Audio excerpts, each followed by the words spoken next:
Let's bow our heads for prayer. Wonderful Heavenly Father, we thank you for the privilege this day of coming into your presence to open your holy word and learn the lessons that you have for us. And as we speak about the identity of Babylon in your holy Bible, we ask, Father, that you will give us open hearts, for we're going to speak about some very direct and important things. So I ask that you'll especially be with those who will be watching this on television, those who will be watching this through DVDs in their living rooms. I ask, Lord, that you will give them willing hearts to receive the message of truth that you have for us today. And we thank you beforehand for answering our prayer, because we come boldly to your throne in the name of your Son, Jesus Christ. Amen. I'd like to do a little bit of review before we actually begin our study of the identity of Babylon. I'd like to just mention that the first angel's message, as we have seen, goes to every nation, kindred, tongue, and people. And the question is, why does it go to every nation, kindred, tongue, and people? Well, the answer is that Revelation chapter 17, as we're going to study, speaks about a great harlot who is seated upon multitudes, nations, tongues, and peoples. In other words, the role of the first angel's message is to call those multitudes, nations, tongues, and peoples to come out of Babylon and to join God's faithful people. Because the expression is the same in the first angel's message. It goes to every nation, kindred, tongue, and people, and the harlot is seated upon every kindred, nation, tongue, and people. So the first angel's message has the intent of calling God's faithful people out of Babylon. Now let's review what we've studied in the first angel's message. We notice, first of all, that the everlasting gospel shows us that Jesus Christ lived the perfect life that we should live. And Jesus fully and completely paid the debt of sin. There is no more payment that is needed for sin. Our sins were totally paid for at the cross of Calvary. But we've noticed also that the first angel's message makes commands or demands upon those who receive the everlasting gospel. For example, the first angel's message tells us to fear God. And as we've noticed, this entails a deep respect for God, such a deep respect for God that we're willing to obey His commandments or His law. We also notice that the first angel's message commands us to give glory to God.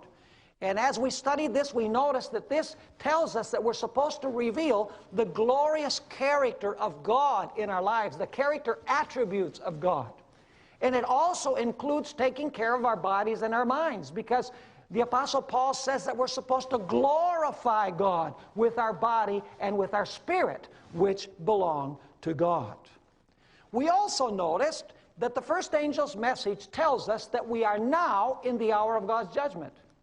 And that judgment is transpiring before the second coming of Jesus in heaven, which means that if the judgment is taking place in heaven right now, before Jesus comes, it must mean that those individuals who died have not gone to heaven. They have not gone to hell when they died, because God would not give them their reward before they were judged. Clearly, the Bible tells us that Jesus brings His reward when He comes, which entails a judgment before He comes. And so the first angel's message is directly related to the doctrine of the state of the dead. When the dead die, when people die, they go to the grave. Jesus judges them through the records in the books before His second coming, and then at the second coming, He brings His reward, which means that the judgment message shows us that the dead are sleeping until the moment that Jesus resurrects them to give them their reward.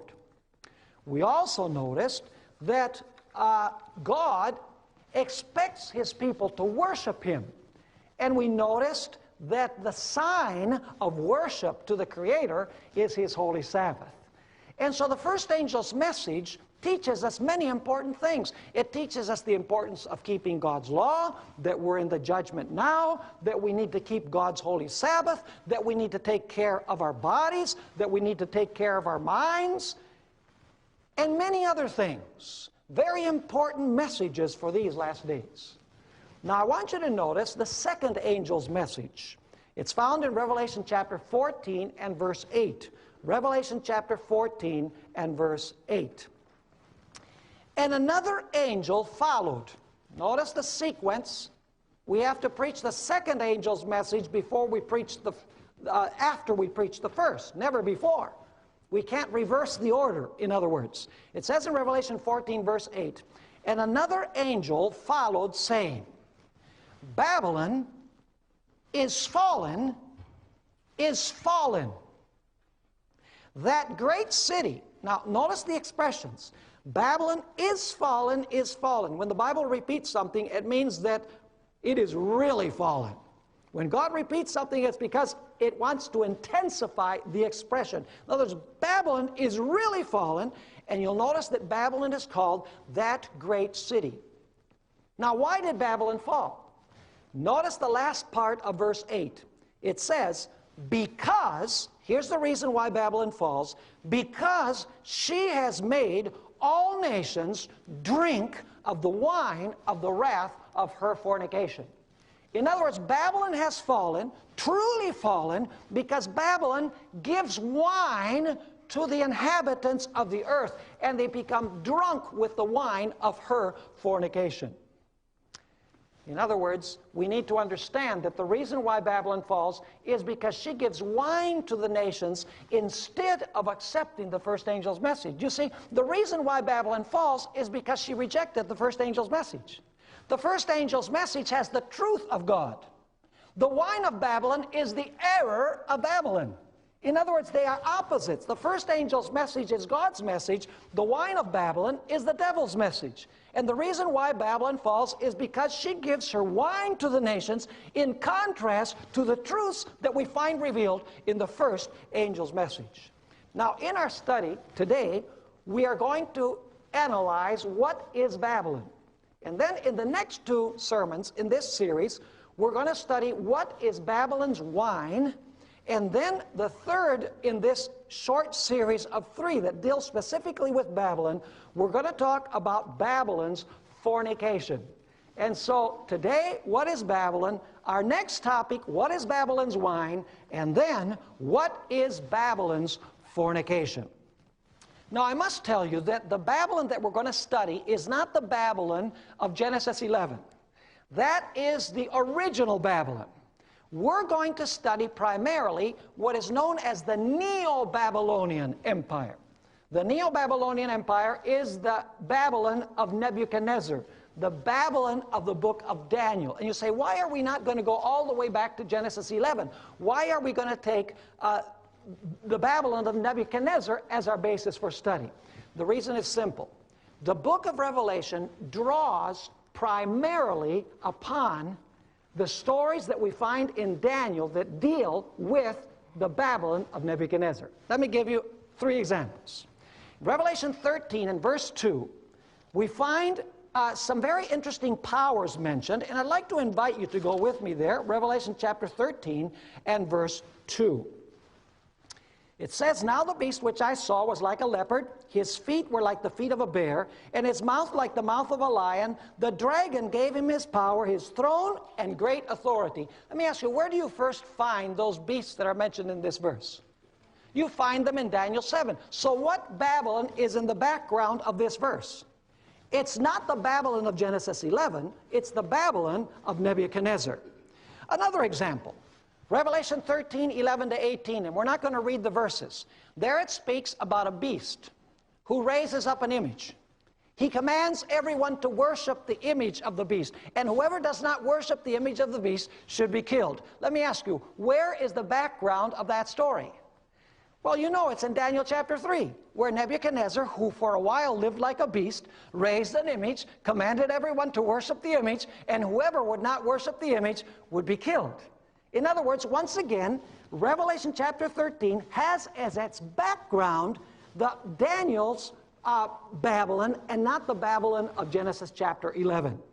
And then, of course, a third story that we have is the fall of Babylon in Daniel 5, when the Euphrates River was dried up by Cyrus, who came from the east, if you read Isaiah and the prophecies of Jeremiah, and as a result, God's people were delivered from Babylon when Babylon fell because her river dried up. Well, if you go to Revelation chapter 16, you find that the sixth plague describes the drying up of the river Euphrates. Once again, the book of Revelation is drawing upon the Babylon that we find in the book of Daniel.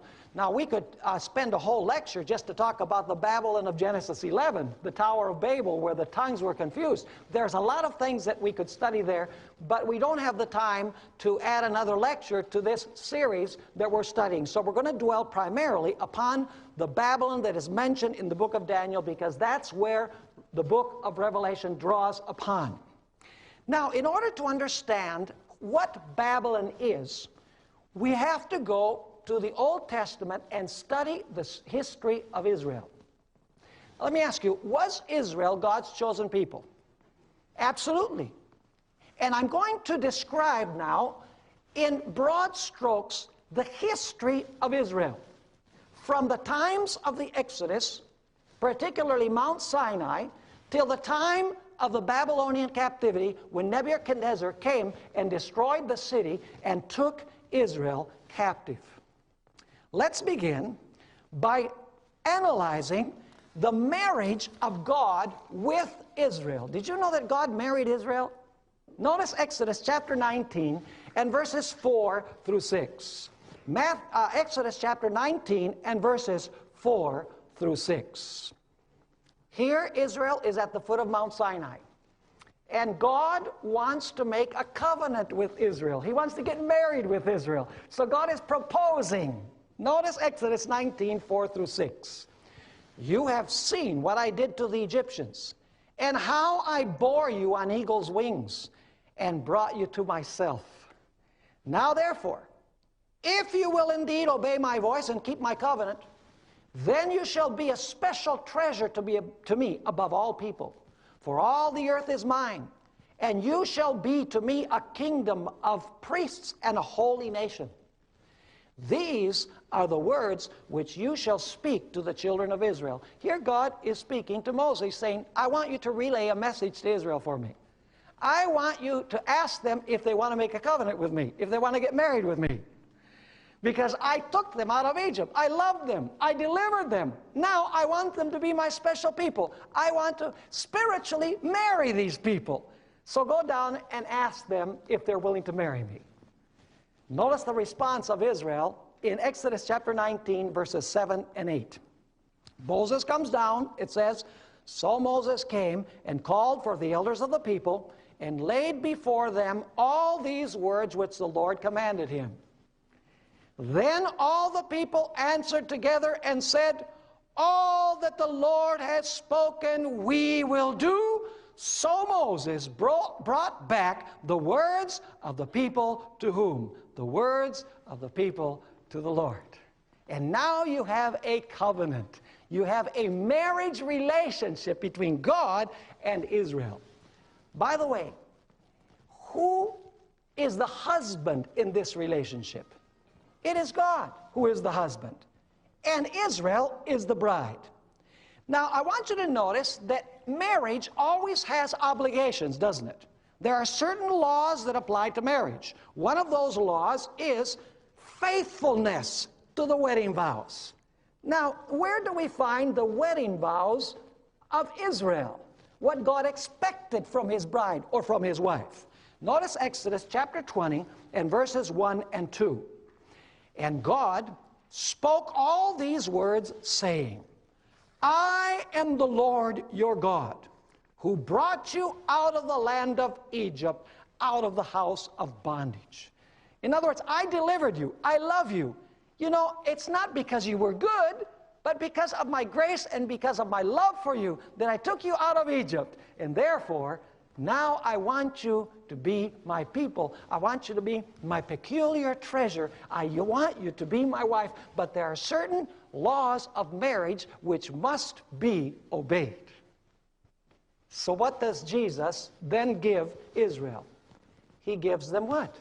The Ten Commandments. The Ten Commandments are the law of marriage. It's what God expects from Israel. It's what God expects from the marriage. He expects his bride, or he expects his wife, to be faithful to him. Now, we're not going to read the Ten Commandments. You have them on your sheets, and you've read many times the Ten Commandments. But I want you to remember that the Ten Commandments are the law of marriage. And by the way, you know, does God make some promises to his bride too? Oh, you notice several of the commandments promise a blessing if Israel obeys those commandments, right? And so it's a two-way street. God is saying, this is the law of marriage. So I want you to be faithful to me, and I'm going to be faithful to you. In other words, we'll preserve ourselves one for another. Now you say, Pastor, where does the Bible actually use the word marriage for what happened between God and Israel? Go with me to Jeremiah chapter 31 and verse 32, which is reminiscing about what happened at Mount Sinai. I want to show you that God married Israel at Mount Sinai. And he wanted Israel to be faithful to him. And he promised to be faithful to Israel. But it was a two-way street. Jeremiah 31 and verse 32. Behold, the days are coming, says the Lord, when I will make a new covenant with the house of Israel and with the house of Judah. Not according to the covenant that I made with their fathers in the day that I took them by the hand to lead them out of the land of Egypt. My covenant which they broke. What event is being described in these verses? The covenant that God made where? At Mount Sinai. What did Israel do with that covenant? They broke it. But now notice what it continues saying. Once again, going back a little ways to verse 32, not according to the covenant that I made with their fathers in the day that I took them by the hand to lead them out of the land of Egypt, my covenant which they broke, now listen to this, though I was a husband to them, says the Lord. What was God to Israel? The husband. And what was Israel? Israel was the bride. Unfortunately, God was faithful with Israel, but Israel was unfaithful to God. In fact, I want you to notice Ezekiel chapter 16 and verse 8, where God reminisces about the fact that he chose Israel to be his wife. Notice how God proudly says, you were mine. Ezekiel 16 and verse 8. God is reminiscing. He says, when I passed by you again and looked upon you, indeed your time was the time of love. See, when I met you, it was a time for love. So I spread my wing over you and covered your nakedness. Yes, I swore an oath to you. See, these are the wedding vows. I swore an oath to you and entered into a covenant with you, and you became mine, says the Lord God. Can you hear the pride in God's voice? He's saying, you were mine. But soon Israel decided that she would have a relationship with other lovers. In other words, she started committing adultery or fornication with the surrounding nations. She was unfaithful to her wedding vows. In fact, let's notice Ezekiel chapter 16. There are several verses that I want us to read there. And I want you to remember these details because later on in our study, we're going to go to Revelation chapter 17. And we're going to find the same details all over again. Notice Ezekiel chapter 16 and verse 2. Son of man, cause Jerusalem to know her what? Her abominations. By the way, in Ezekiel chapter 16, the word abominations is used repeatedly. It's also used in the book of Ezekiel. The children of Israel now were committing abominations. Notice Ezekiel chapter 16 and verse 14. Israel became proud of her beauty, and she thought that her beauty was her own. Notice verse 14. Your fame went out among the nations because of your beauty, for it was perfect. And now notice, through my splendor, which I bestowed on you, says the Lord. Why was Israel beautiful? because God beautified Israel. It wasn't because Israel was beautiful in herself. And Israel started thinking that she was so beautiful, and she started committing the abominations of the nations, which we'll talk more about in our next study together. In fact, the Bible says that Israel became a harlot. Notice Ezekiel chapter 16 and verse 15. Here God is talking about His own people, folks. He's not talking about pagans or atheists. He's talking about those who profess to be the church of God in the Old Testament. Ezekiel 16 verse 15. But you trusted in your own beauty, played the harlot because of your fame, and poured out your harlotry on everyone passing by who would have it. In other words, you became a harlot. God is calling His people what? His apostate people, He's calling them a harlot because they're committing these abominations in their midst, the abominations of the nations. I want you to notice that God's people had attired themselves with all these jewels of gold and silver and wanted to attract attention to themselves. Notice Ezekiel chapter 16 and verse 17. Don't forget all these details. We're going to come back to them. Ezekiel 16 and verse 17.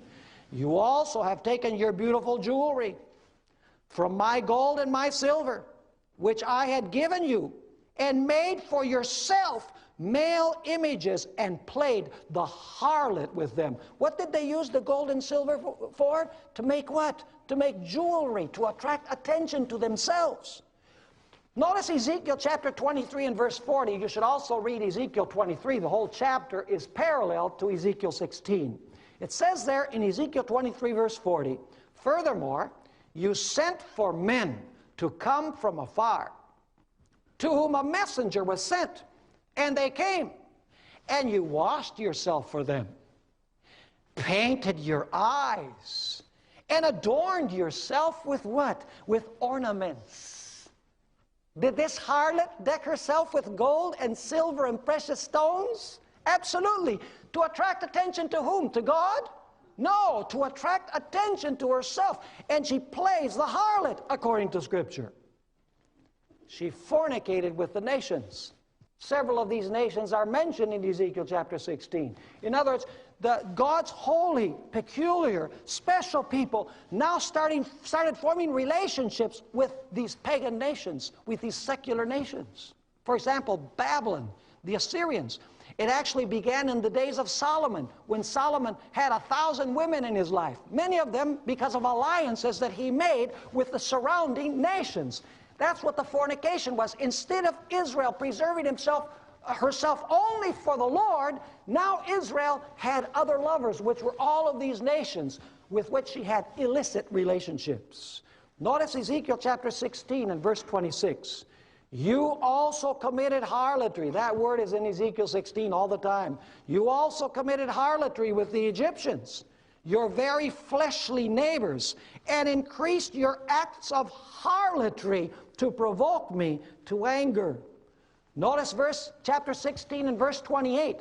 It also says that she played the harlot with the Assyrians. It said you also played the harlot with the Assyrians because you were insatiable. Indeed, you played the harlot with them, still were not satisfied. In other words, Israel has all of these lovers. She can't get enough of these lovers from all of the nations. She's committing spiritual adultery. In other words, she's fornicating with the kings of the earth, if you please. She also fornicated with Chaldea, that is, with Babylon. Notice Ezekiel 16, verse 29. Moreover, you multiplied your acts of harlotry as far as the land of the traitor, Chaldea. And even then you were not satisfied. She could not be satisfied. She wanted all of the nations of the earth to have illicit relationships with her. And she abandoned the husband of her youth. In fact, notice Ezekiel 16, verse 32. If you still don't believe that this is a relationship between a husband and a wife, and Israel is the harlot because she has chosen to link up with the nations and adopt their practices, notice Ezekiel chapter 16 and verse 32. God explicitly says, you are an adulterous wife who takes strangers instead of her husband. That couldn't be any clearer, could it? Now I want you to notice that Israel, in her fornication, she defiled God's sanctuary and she trampled on God's holy Sabbath. Notice Ezekiel chapter 23 and verses 38 and 39. Ezekiel 23 verses 38 and 39. Moreover, they have done this to me, God says. They have defiled my sanctuary on the same day and profaned my Sabbaths. Did they contaminate the sanctuary? Is there anything in Daniel about the sanctuary being defiled? Absolutely. And they profaned my Sabbaths. For after they had slain their children for their idols, on the same day they came into my sanctuary to profane it. And indeed, thus they have done in the midst of my house. Do you know what else they were doing? Israel was shedding innocent blood. She was a murderous wife. Notice what it says in Ezekiel chapter 16 and verse 45. Ezekiel 16 and verse 45. But righteous men will judge them after the manner of adulteresses, and after the manner of women who what? Who shed blood. What did Israel do?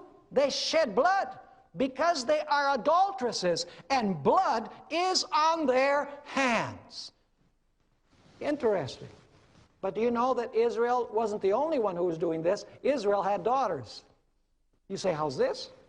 Go with me to Ezekiel chapter 16 and verse 48. She had daughters that were committing the same sins as she was. Notice Ezekiel 16 and verse 48. As I live, says the Lord God, neither your sister Sodom nor her daughters have done as you and your daughters have done. So does Israel have daughters, according to this, that are practicing acts of harlotry also? Absolutely. And therefore God says to his wife, I'm going to pour out my wrath upon you. Notice Ezekiel 23 and verses 32 to 34. In fact, God says, I'm going to give you the cup of my wrath. Is there anything in Revelation about God giving a cup of his wrath? Yes, there is. Notice Ezekiel 23 verses 32 through 34. Thus says the Lord God, you shall drink of your sister's cup, the deep and wide one. You shall be laughed to scorn and held in derision. It contains much. You will be filled with the cup of your sister Samaria. You shall drink and drain it. You shall break its shards and tear at your own breasts, for I have spoken, says the Lord. She was going to drink the cup of the wrath of God because of her abominations and because of her harlotries. But there's another interesting detail. We're told in Ezekiel 16 verse 39 that God's people were going to be hated by the very kings that they were committing fornication with. Notice Ezekiel 16 verse 39. I will also give you into their hand, and they shall throw down your shrines and break down your high places. And now notice the terminology. They shall also strip you of your clothes, take off your beautiful jewelry, and leave you what? Naked and bare. What were the kings going to do, the ones that she fornicated with? They themselves were going to arise against her to make her naked and bare. And so God told Israel, his chosen people, his bride, who had become a harlot, who was practicing the abominations of the nations, who was fornicating, who used all of her luxurious jewelry to attract attention to herself, and who was profaning the Sabbaths of the Lord and was contaminating the sanctuary of the Lord. God said, I'm going to send destruction upon this city.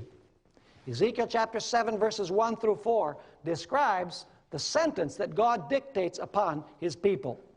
Ezekiel 7 verses 1 through 4, moreover the word of the Lord came to me saying, and you son of man, thus says the Lord God to the land of Israel, an end. The end has come upon the four corners of the land. Let me ask you, does the book of Revelation talk about the end coming from the four corners of the earth? when the angels released the winds? See, we're dealing with biblical types here of things that are going to happen in the future. What happened literally to Israel locally is going to happen on a global scale at the end of time. Notice verse 3. Now the end has come upon you, and I will send my anger against you. I will judge you according to your ways. I will repay you for all your what? Abominations. Don't forget that word. My eye will not spare you, nor will I have pity, but I will repay your ways, and your abominations will be seen in your midst. Then you shall know that I am the Lord. And do you know what the greatest abomination was that was being committed immediately before the city was destroyed? Notice Ezekiel chapter 8 and verse 16. Ezekiel chapter 8, and let's begin our reading at verse 15 for the context. Notice the greatest abomination. Ezekiel chapter 8 is called the chapter of the abominations. And the reason why is because God shows Ezekiel an abomination, and Ezekiel says, wow, Lord, that's pretty bad. God says, you haven't seen anything yet. I want to show you an abomination that's worse than this one. And so God shows him a worse abomination. And Ezekiel says, Lord, this is terrible. God says, you haven't seen anything yet. I'm going to show you one that's worse. And what do we find as the worst abomination of all? Notice Ezekiel 8, verse 16. Then he said to me, have you seen this, O son of man? Turn again, you will see greater abominations than these. So he brought me into the inner court of the Lord's house. And there, at the door of the temple of the Lord, between the porch and the altar, were about 25 men with their backs toward the temple of the Lord and their faces toward the east, and they were worshiping the sun towards the east. What was the greatest abomination that was being committed among those who professed to be God's people? They were worshiping what? They were worshiping the sun. Does that have any end-time significance? It most certainly does. We're going to study that later on. Verse 17. And he said to me, have you seen this, O son of man? Is it a trivial thing to the house of Judah to commit the abominations? Notice the word again, the abominations which they commit here. For they have filled the land with violence. Then they have returned to provoke me to anger. Indeed, they put the branch to the nose. In other words, they snubbed their nose at the Lord. Therefore, I also will act in fury. My eye will not spare, nor will I have pity. Though they cry in my ears with a loud voice, I will not hear them. God is saying this about his beloved bride who has become a harlot and has adopted the abominations of the nations and is proud of all of her wonderful jewels and fornicates with the kings of the earth. This is not some pagan nation. God is rebuking his bride, his wife. Now let me ask you, were there faithful people in Jerusalem? Was everybody apostate? Was everybody a harlot? Absolutely not. Before the destruction of the city, did God say that he was going to do a work of separating the righteous from the unrighteous? A judgment? Absolutely. Ezekiel chapter 9. Ezekiel chapter 9 and verse 1. Then he called out in my hearing with a loud voice, saying, let those who have charge over the city draw near, each with a deadly weapon in his hand. In other words, these messengers are coming to execute God's judgment. And suddenly 6 men came from the direction of the upper gate, which faces north, each with his battle axe in his hand, in other words, with a weapon in his hand, because they're going to execute God's wrath upon this unfaithful wife who has broken the marriage covenant.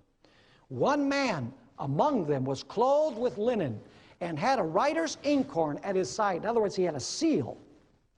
They went in and stood beside the bronze altar. Now the glory of the God of Israel had gone up from the cherub where it had been to the threshold of the temple. And he called to the man clothed with linen who had the writer's inkhorn at his side. And the Lord said to him, go through the midst of the city, through the midst of Jerusalem, and put a mark. Where? Is there a mark in Revelation on the forehead? Absolutely. Put a mark on the foreheads of the men who what? Sigh and cry over all the abominations that are done within it. Was everybody worshiping the sun? No. There were some faithful ones that were not worshiping the sun.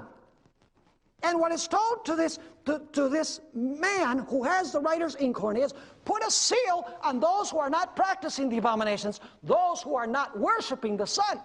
Do you see the contrast between the sun worshipers and those who have the mark on their foreheads? Very interesting. Notice verse 5. To the others he said in my hearing, go after him through the city and kill. That's after the sign of protection has been placed. Go after him through the city and kill. Do not let your eyes spare, nor have any pity. Utterly slay old and young men, maidens and little children, and women, but do not come near anyone on whom is the mark. And begin at my sanctuary. That is where the ministers were. So they began with the elders who were before the temple. The punishment began with the religious leaders because they led God's people into idolatry and into these practices.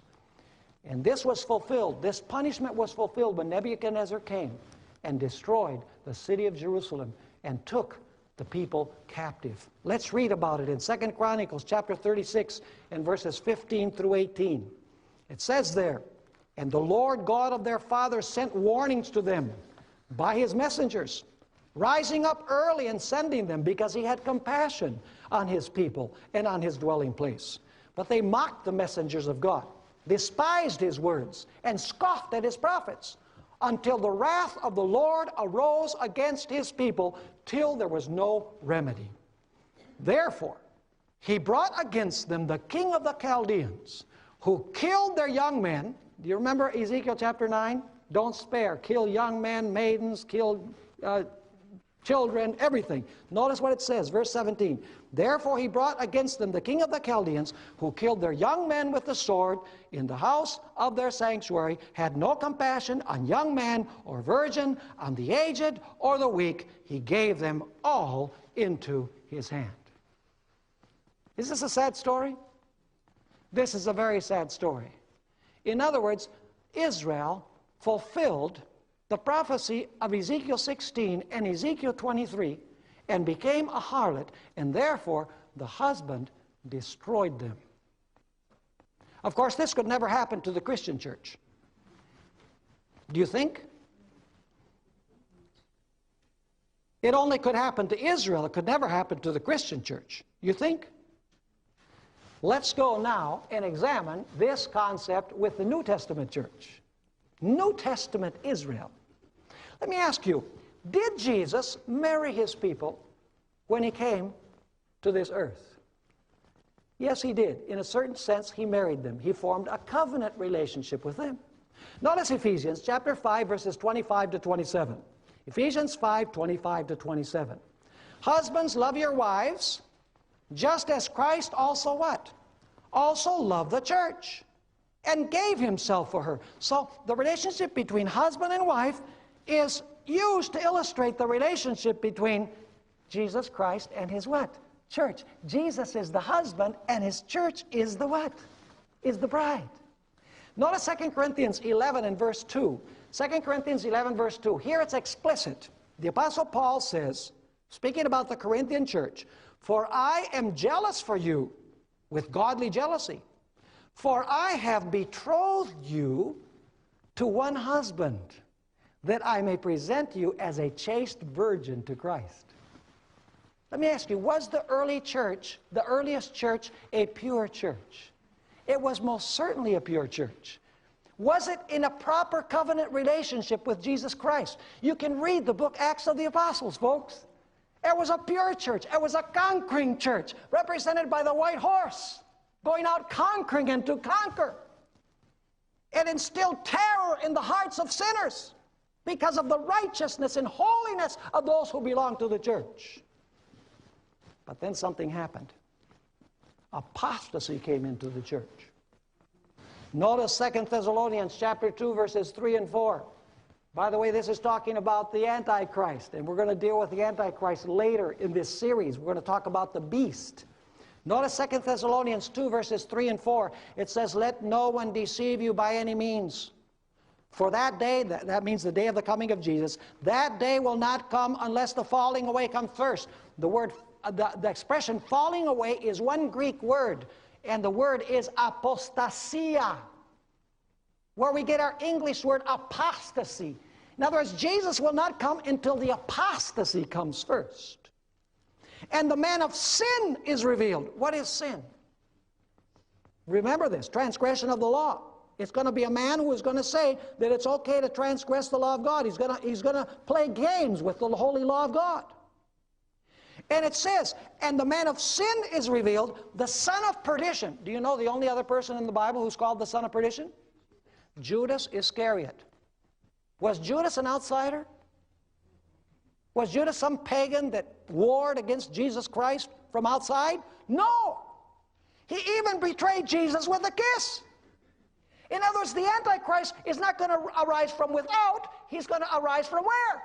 From within the church, just like with Israel.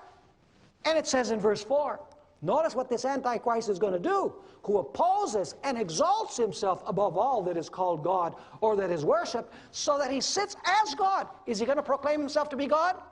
Absolutely. We're going to notice in the prophecy about the beast that he speaks blasphemies against God. And blasphemy is when an individual who is a mere man claims to be God. And so it says that he sits as God in the temple of God, showing himself that he is God. Do you know what the temple of God is? A lot of people today are looking to the Middle East. They say, oh, the Jewish temple has to be rebuilt. But every other place that the Apostle Paul uses that expression, temple of God, he's referring to the Christian church. For example, Ephesians 2, verses 19 to 21. He speaks of the Ephesians as being the temple of God. We read from 1 Corinthians chapter 6 where it says that we are the temple. 2 Corinthians chapter 3 says that the church of Corinth is the temple. In other words, the temple is not that temple in the Middle East, because Jesus says, your house is left unto you desolate. The temple is the church. So let me ask you, where was the apostasy going to arise? It was going to arise where? In the church. And the book of Revelation describes this end-time apostasy of the Christian church. I want you to notice Revelation chapter 17. We're going to see the characteristics here. You're going to now see some similarities with what we studied from Israel in the Old Testament. Revelation chapter 17, verse 1. Then one of the seven angels who had the seven bowls came and talked with me, saying, come, I will show you the judgment of the great what? Of the great harlot who sits on many waters. Oh, that great harlot must be Iraq. In the light of what we studied from the history of Israel, would this be some pagan nation, or would this be those who profess to be God's people? It must be those who profess to be God's people, because it speaks of a great harlot. And by the way, let me tell you something. I'm not going to identify who the great harlot is today. But by the characteristics, you're going to know who it is. And later on in this series, we are going to study a little bit more and identify what this power is. Now notice who this harlot is. Chapter 17 and verse 5 of Revelation. And on her forehead a name was written. Mystery. What is the name of this harlot? Mystery. Babylon the Great, the mother of harlots and of the abominations of the earth. What is the name of this harlot? Her name is what? Her name is Mystery. Babylon the what? The Great. Does this have any relationship with the second angel's message? The second angel's message says, Babylon is fallen, that great city. Here it says that this harlot's name is what? Babylon. By the way, we're told also in Revelation 17 verse 1 that she sits upon many waters. What does the act of sitting mean? The act of sitting means that she rules. Notice, chapter 17 and verse 1. Then one of the seven angels who had the seven bowls came and talked with me, saying to me, come, I will show you the judgment of the great harlot who sits, where? On many waters. Now, sitting on many waters would mean that she rules over the waters. But what do the waters represent? Notice Revelation 17 and verse 15. Revelation chapter 17 and verse 15. It says, then he said to me, the waters which you saw where the harlot sits are peoples, multitudes, nations, and tongues. Let me ask you, is she ruling basically globally? Yes. Revelation 13 says that the whole world wondered after the what? The beast, who is the same as the harlot, we're going to notice. And so we have to find a harlot church, because a harlot represents a fallen church, according to what we've studied. It has to be a church that is what? global or worldwide, but there's more. It has to be a church that is involved with the nations, with the political nations of the world. Notice Revelation chapter 17 and verse 2. Revelation chapter 17 verse 2. It's not only a church, it's not only a fallen church, it fornicates with the kings of the earth, just like Israel did. It says in Revelation 17 verse 2, with whom the kings of the earth have committed fornication, and the inhabitants of the earth were made drunk with the wine of her fornication. Let me ask you, does she fornicate with the kings of the earth just like Israel did? Absolutely. But I want you to notice that she also has daughters. Did we notice that about Israel? Notice Revelation chapter 17 and verse 5. Revelation 17 verse 5. And on her forehead a name was written, Mystery, Babylon the Great, the mother of harlots and of the abominations of the earth. Do we have the word abominations here too? We have the word fornication. We have the word harlot. She controls the many waters of the world. Nations, multitudes, tongues, and peoples. Absolutely.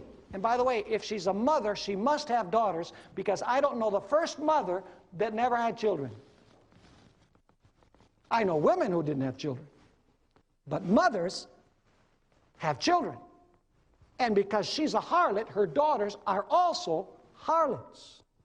Now notice that she gives wine to the nations. Revelation 17 and verse 2.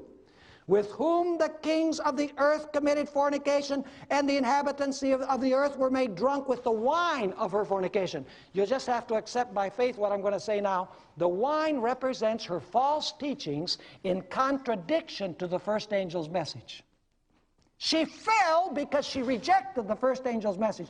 The wine is the opposite of the first angel's message. We're going to study that in our next lecture. In other words, she gives her false teachings and her false practices to the nations, and she makes them what?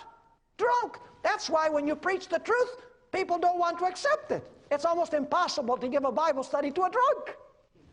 Of course, we're speaking about spiritual drunkenness. We're not talking about literal drunkenness. I want you to notice how this harlot is dressed. Revelation 17 verse 4. Let me ask you, was Israel dressed with gold and with silver and her ornaments and everything? Yeah. Notice Revelation 17 verse 4. The woman was arrayed in purple and scarlet. And adorned with gold and precious stones and pearls, having in her hand a golden cup full of, here it is again, full of what? Abominations and the filthiness of her fornication. Is she decked with jewelry? She most certainly is. Does she want to impress her lovers with her riches and her looks? Absolutely. She's a global system. And everybody's impressed because of all of the riches and all of the wonderful, the gold and the silver that she has. And by the way, you notice that the colors that she majors in are purple and scarlet. Never blue. Because as we're going to notice in our next lecture, blue represents the law of God. And this system is contrary to God's holy law. Now, I want you to notice also that this woman is an assassin. You know, this woman has killed God's people. Did we find that of Israel in the Old Testament? We most certainly did. Revelation chapter 17 and verse 6. I saw the woman drunk with the blood of the saints and with the blood of the martyrs of Jesus. And when I saw her, I marveled with great amazement. Now I want to show you something which is very important for what we're going to study in the future. This harlot is only one part of Babylon. She's the main protagonist of Babylon. But Babylon in Revelation is composed of three parts. Are you understanding what I'm saying? She is, for example, like Jezebel. You know, Jezebel was the key figure. She manipulated everything, and her false prophets did what she said, and the king, King Ahab, did what she said. But she was the main power behind the king and behind the false prophets. It's kind of like John the Baptist. Do you know John the Baptist also had three enemies? It looks like the devil works in groups of three. Because with John the Baptist, was there a king that was involved? Yes. Was there a mother that was involved? Yes. Was there a daughter who was involved? Yes. you see, this story in Revelation is actually prefigured by the story of Elijah, and it's prefigured by the story of the death of John the Baptist. In other words, if you know how the different actors interplayed in the story of Elijah and in the story of John the Baptist, the three enemies of Elijah and John the Baptist, you're going to know how everything is going to pan out at the end of time.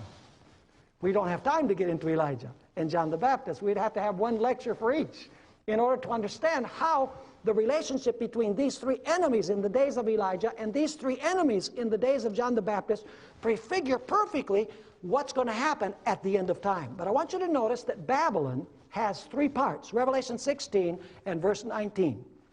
It says there in Revelation 16 verse 19, now the great city was divided into what? Into three parts. What is the great city? Babylon, right? We've already identified the great city as Babylon. The great city was divided into three parts. So how many parts does Babylon have? Three. And in case you're wondering whether the expression the great city is referring to Babylon, let's continue reading. And the cities of the nations fell, and great what?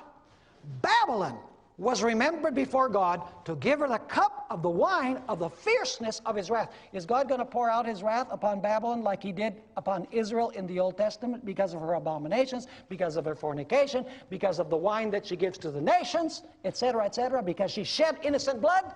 Absolutely. This is a repetition of history, but at the end it's global. In other words, the history of Israel is a model in miniature. It's a small-scale model of what is going to happen on a global scale at the end of time. Now you say, what are the three parts of Babylon? Revelation 16 and verses 13 and 14. Revelation 16, 13, and 14. It says, and I saw three unclean spirits like frogs coming out of the mouth of the dragon. There's one. Out of the mouth of the beast, there's two. And out of the mouth of whom?